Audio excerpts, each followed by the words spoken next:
This is an exclusive presentation of WOWO 1190 AM and 107.5 FM, Unholstered. Here we go. It's time for another edition of Unholstered. Welcome on in. I am one of your hosts. My name is Kayla Blakesley. I represent the local media side on this show, as during the week, I host a local radio program here out of Fort Wayne, Indiana. Good morning, everyone. My name is Sophia Rosales-Catina, and I am a captain with the Fort Wayne Police Department, and welcome to the show Unholstered. Sophia obviously represents the law enforcement side of this show, because if you've never tuned in before, shame on you.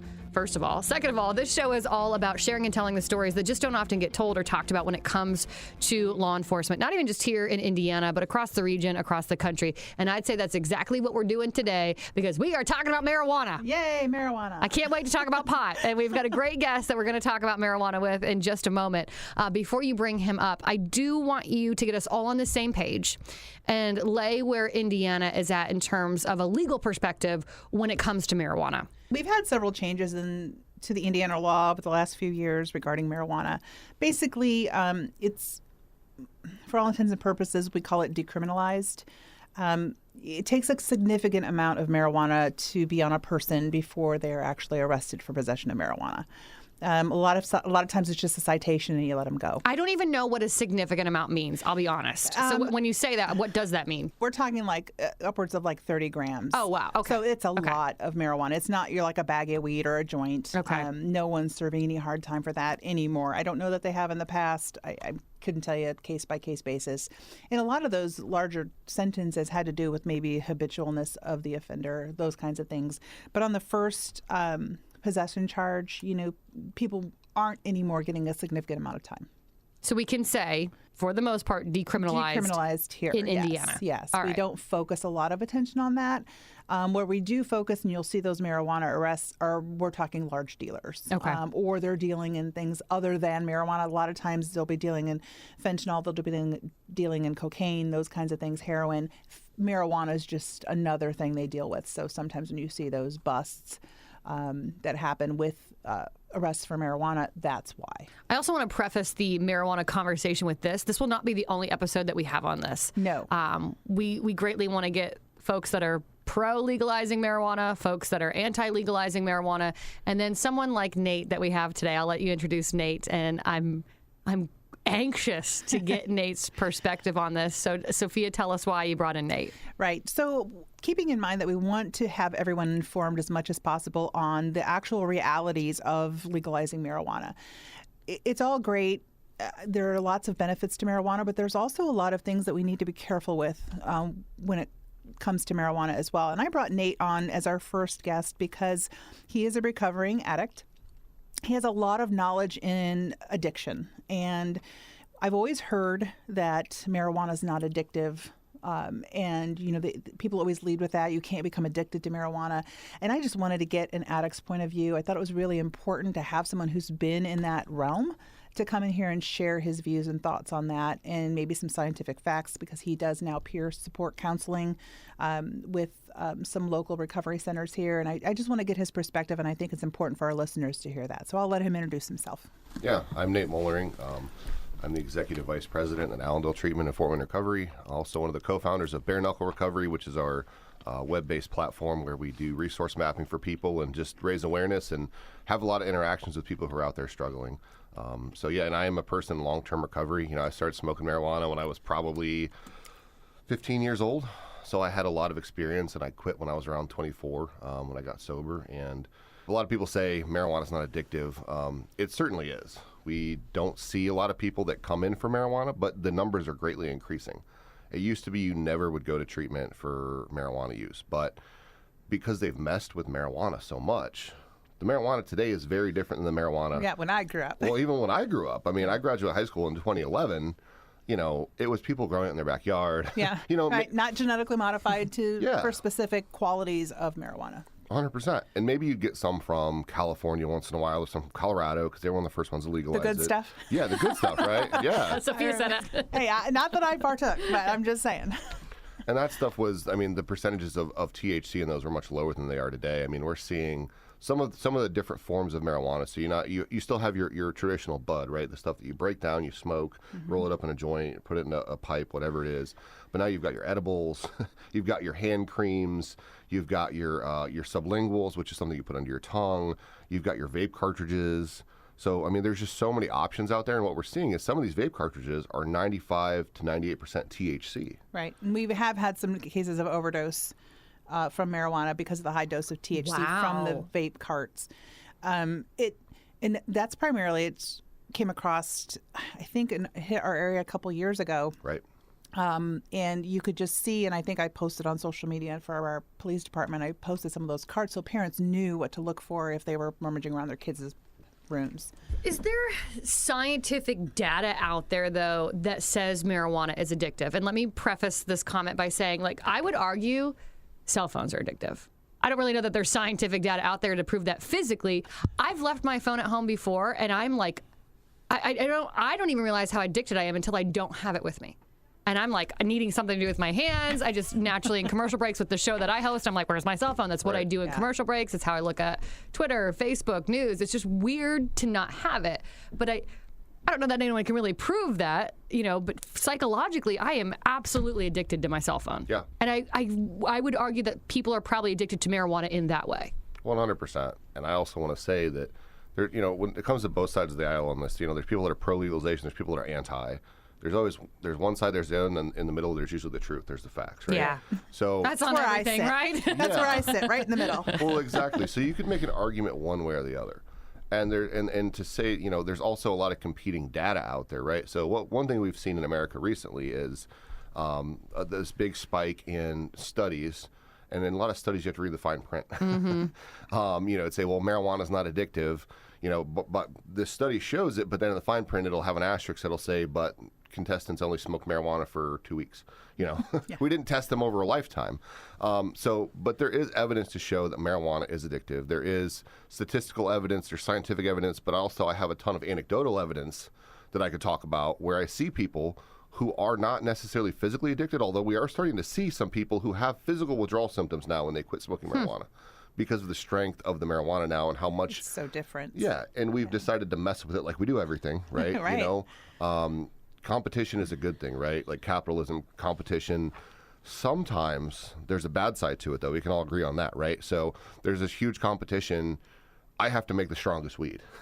Most bang for your buck. Right. And when you do that, you get into the science of it. You start messing with it at a molecular level, you create problems. So we are seeing people that are, number one, psychologically addicted, and number two, physically addicted.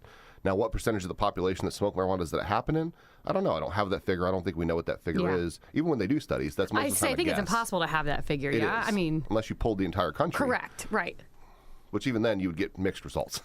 So, okay, for intensive purposes of this conversation, we're going with that it is addictive, whether that is... Can be. Yeah, can be, whether that's physically, emotionally, psychologically. Right.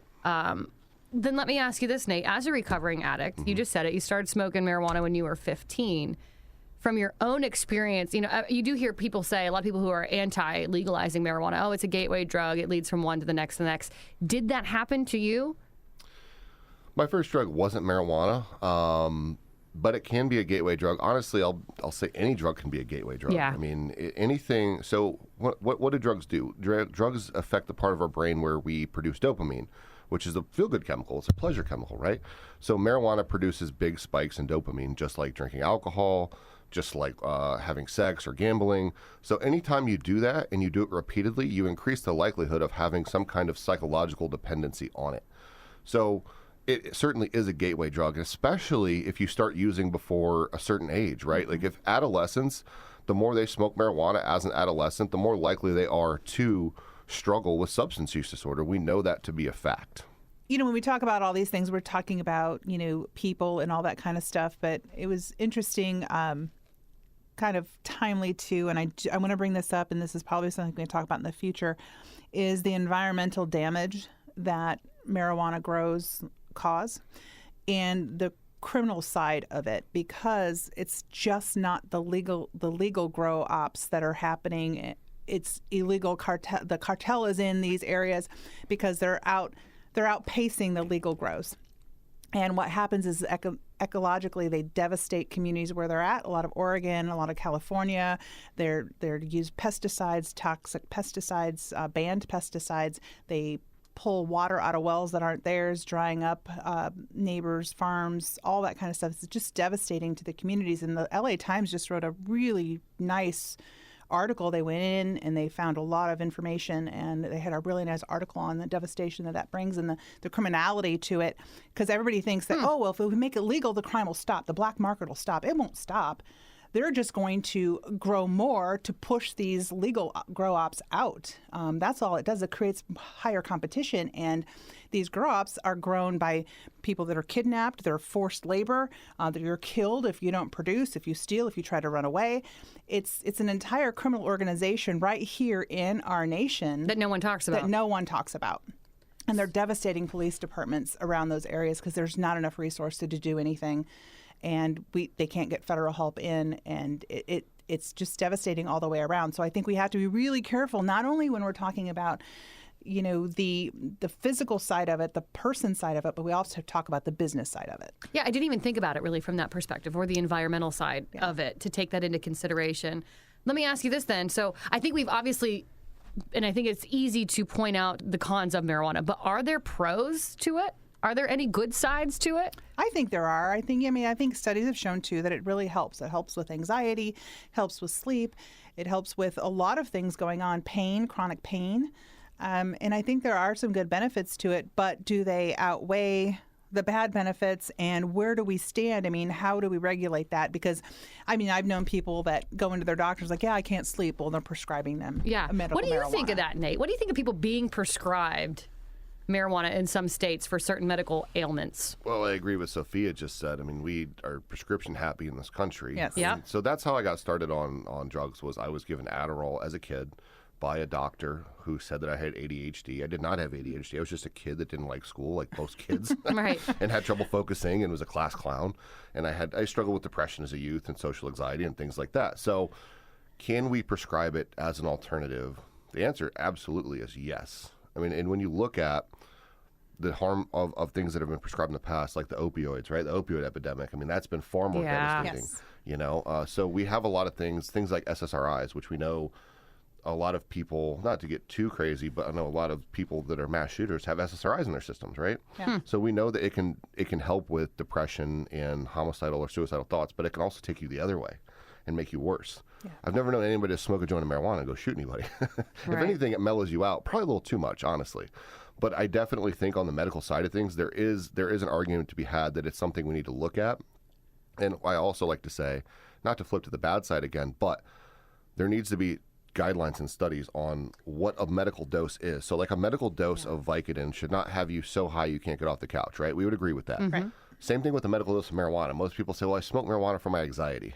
Well, smoking an entire joint 5 times a day is not a medical dose of marijuana. Yeah. That's a recreational dose. So I think if it's dosed properly, absolutely it's got benefits. It's got benefits for cancer patients, people with glaucoma, people with eating disorders.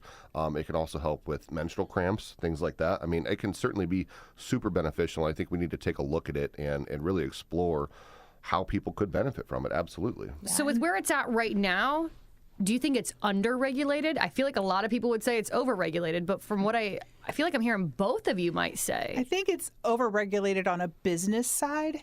There's regulations they put on lots of stuff, but then I think he's right. On the dosage side, it's not regulated at all. Yeah. You just write a prescription, you go and you get whatever it is that you're prescribed. But what are you getting? That's the point I think he's making. We modify the marijuana specifically for certain things, like, hey, this one's good for sleep or this one's good for anxiety, and the dosage gets higher and higher. That's what's not regulated. So you're just going in there and you're buying, but you don't know what you're buying or who you're. Yeah, they're legal grows and they go and they look at them, but are we testing the dosage? Are these actually? Am I the same leaf I buy out of this scoop? Is it the same amount I'm getting out of this next scoop? I don't know. You don't know because it's a natural plant. Who could tell? And they've got you get your medical marijuana card, and then you can go to any dispensary and show it and pick out whatever weed you want. I've never gone to the doctor and got a prescription. I've been able to go to the pharmacy and pick out any other drug I want, right? So I think that's something to look at as well. Yeah. I think it's like from a medical side, we always see things are a little under-regulated because I feel when it comes to pharmaceuticals, I think we all can agree, for the most part, that the business usually comes first. Right. Always. The money Yeah. side of Always things, right? the money comes first. And then afterwards, we're like, oh, what is it? 25% of drugs approved by the FDA are recalled. You know, that's an astounding number. I mean, heck, I could do that. Yeah. You know, sit there and pick 75% winners probably if I was just looking at studies. So I think certainly we need to catch up the medical side to the business side, which is probably a little overregulated. And I would venture to say we've done that with marijuana now. We have, the government can't wait to get the tax base off of the marijuana, and that's the big push for it, right? Oh, we need The these business tax side. revenue. We need this for this, and we need it for schools, and we need it for this, and we need it for that. But our schools haven't gotten better. Nothing's gotten better. True. With all the money we're pouring into things. So we really need to take a look at this. And like I said, this is all about money to me up front, instead of actually looking at what the research and data is showing us. Yeah, and I want to take a step back because to what you were talking about, Nate, with your prescription and your medical marijuana card, because I want to make sure people are understanding this, because I genuinely, until Sophia and I have had conversations about this, didn't quite know this is really even how it worked. But like you just said, you can get your medical marijuana card, go to Michigan or wherever you're at, and you can walk in, and like you said, it's not like you're walking in and you're being prescribed, like a Vicodin. No. You can go in and have access to any kind of marijuana, right? And can you buy as much as you want? That I don't know, but I know that there's not a pharmacist in there helping you. It's Not saying usually- like, hey, you were prescribed your medical marijuana card because you deal with anxiety. Yes. Here is the kind of marijuana that you need to purchase. It's not like that. So you're saying I could go in and buy it for, Well, I mean, they'll steer you towards whatever strain, whether it's an indica or sativa or whatever the heck it is, what you should buy, but you can buy whatever you want. There's no regulation that I'm aware of, because I know people who have their medical marijuana card and they come back with all kinds of stuff. right. I do. That's why I'm trying to get, make sure I am even understanding this correctly. We have some friends, I say we, my husband and I, also have their medical marijuana cards, and it's like, I don't know. a backpack full of all kinds of things. Yeah, Right. is there a dosage amount on the card too, or do you? I don't believe how so. How much are you allowed to buy, and who regulates that, and who's making sure that they're only selling you that much? Is it regulated? There's a lot of questions I have, and just because we don't have it here, I don't know the answers. Do you want to drive up to Michigan with Let's me, drive Sophia, up to Michigan. and then We'll do see an what on the road show. That would be an experience, certainly. And is it like, again, forgive me, I don't know, but is this like walking into an Apple store? Like, oh, hey, I'll take the MacBook Pro and a new keyboard. Like, is that what it's like? Yeah. Pretty much. You know? Yeah, they're like bins of Yeah. marijuana, and they're just all. And they all have like a description of what it is and what it is helpful for, and they Yeah. have these crazy names for them. You know, I told Sophia when we started this that truly, you guys kind of said it too, I'm in the middle. I could probably be swayed one way or the other Yeah. when it comes to legalizing marijuana or not legalizing marijuana. But that part really has given me pause. You can get your medical marijuana card and still go in there and buy whatever you want, Nate. And you put it so well. You don't get your prescription from the doctor and go to the pharmacy and buy whatever drug you want there. And and I'm thinking of the law enforcement side. I'm like, and who's regulating people driving? Who is, we don't have a technical test where you blow into an instrument and you can say, are you high now? Yeah, you can go blood test them, but THC stays in your body for a while before it metabolizes. So what are you really getting? And then they have to perform tests, and who's performing at work? Our nurses, our laborers at the GM factory. I mean, are they high when they're working? Is this going to cause injury at work because your reaction time is slower? And that's a scientific fact. Yeah. When you're high. Officers, I know we can't even use CBD oil. They told us not to even use it because we don't know what it will show up as on a drug screen. Right. So we're told not even to use it. I mean, I'd love to use it on my knee, but I can't. Yeah. So we're restricted. But then, that comes into legal issues too. And I know it's employer, but what I do off duty. And then, so it's just a lot of questions, I think, that we don't have answers to. And I don't know what other states are doing or how they maneuver that. Well, one thing I'll say for the pro side of it, alcohol is legal, and we know that it's one of the most harmful drugs that you can take, right, on a consistent basis. It's bad for your brain, it's bad for your liver, it's bad for your kidneys. It's just bad for you overall. And we let people consume as much of that as they want. Marijuana, comparably, is not nearly as dangerous, right? I mean, we know that to be a fact as far as harm on the body. So it's also less addictive. I mean, you're less likely to, you're not fit. And here's another thing to remember. With alcohol, you can drink every day for a month. And if you quit drinking, you may actually die from the withdrawals from alcohol if you do not get medical attention. You can have a seizure and you can die. Marijuana, you're not going to die from the withdrawal. So that is something to lean towards, is say, listen, if we're really concerned about people's safety, then why is alcohol legal? Why is tobacco? Look at tobacco. We let tobacco pretty much do whatever they want, right? That's fairly unregulated as well. When they test a cigarette, how many different drugs and chemicals come up in a cigarette? And we know that it causes cancer. And here we are. We're like, well, it's your choice. But then when it comes to marijuana, we're like, no, you can't do that. It's bad for you. But is it as bad for you as tobacco and alcohol? The data that I've seen says no. So that's something on the pro side of things that I do like to consider. Is I feel like some of the people presented as like, well, we're worried about your health, the government anyway. And then it's like, are you really though? Yeah. Right. Yeah. There's so many of them. Look at sugar. Right, sugar. You know, I mean, that's a Look at huge McDonald's. thing. Yeah, I mean, processed foods, and I mean, we can go down this whole rabbit hole of stuff, and really. But you're right to disguise it as they're concerned about our health. Yeah. I mean, the government isn't concerned about anything but the bottom line. Correct. Let's face Correct. it. I mean, no. You know, I'll just be honest here. Let's talk about the government for just a second. I'm sure you guys are both aware that the president recently pardoned thousands of people convicted of marijuana charges under federal law. He's encouraged states to do the same thing. So I would be curious, especially you, Sophia, should legalizing marijuana or whatever, dropping charges of people who are convicted of marijuana charges, should it be a state issue or should it be a federal issue? Man, you're putting me on the spot today. I told you it was going to be a good one.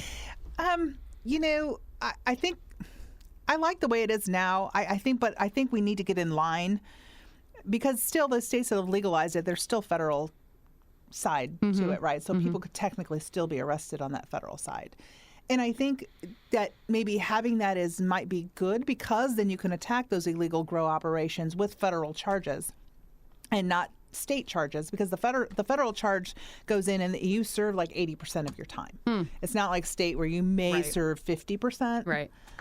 It's a mandatory 80% on federal side. So having that, and then the branch of the government that can go wherever it wants, like the whole nation, you don't have to go state by state, might help on those grow operations that are operating between California, Oregon, Washington, because you know the cartel is involved in that, and it's one of those situations where if the federal government is involved, they can have that expansive investigation where the states are not going to be able to do that.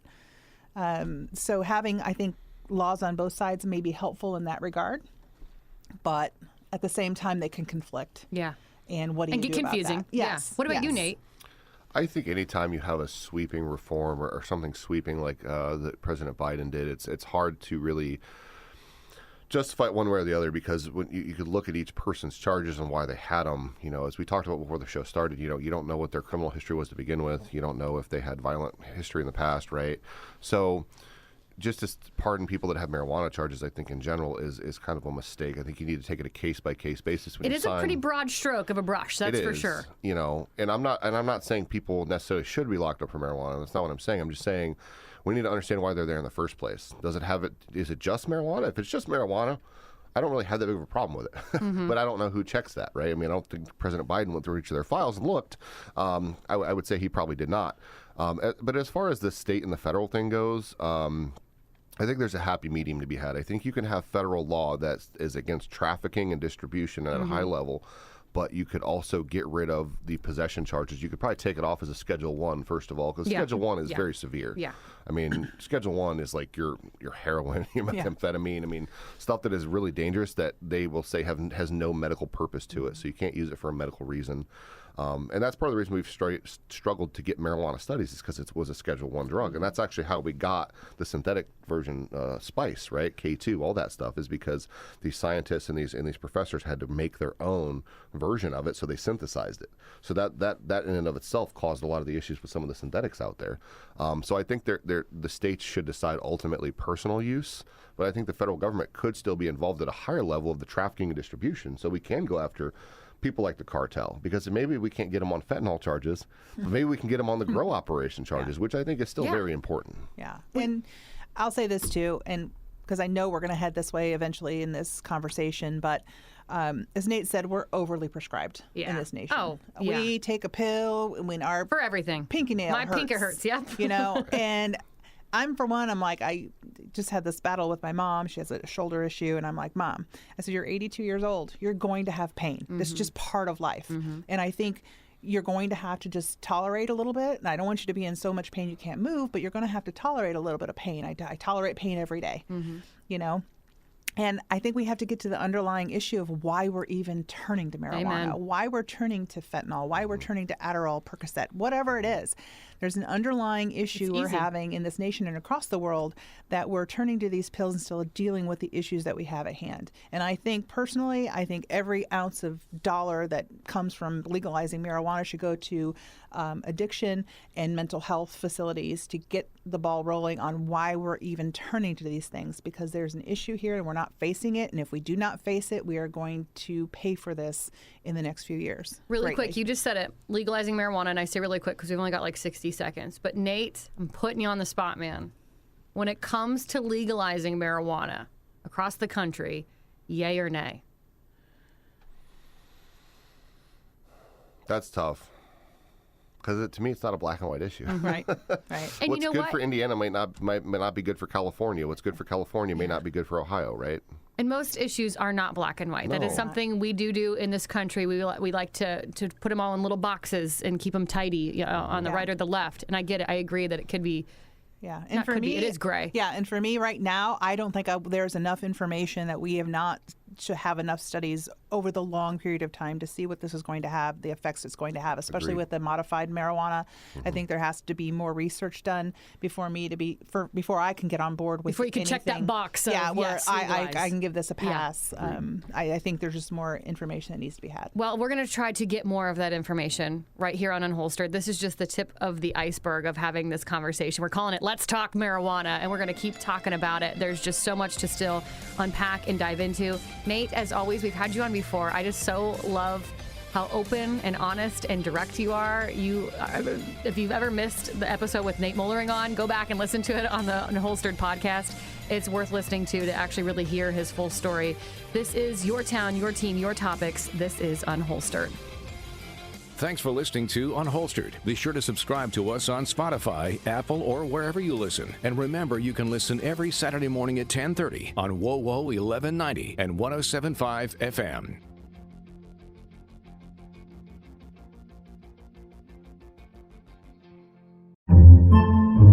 Podcasts by Federated Media.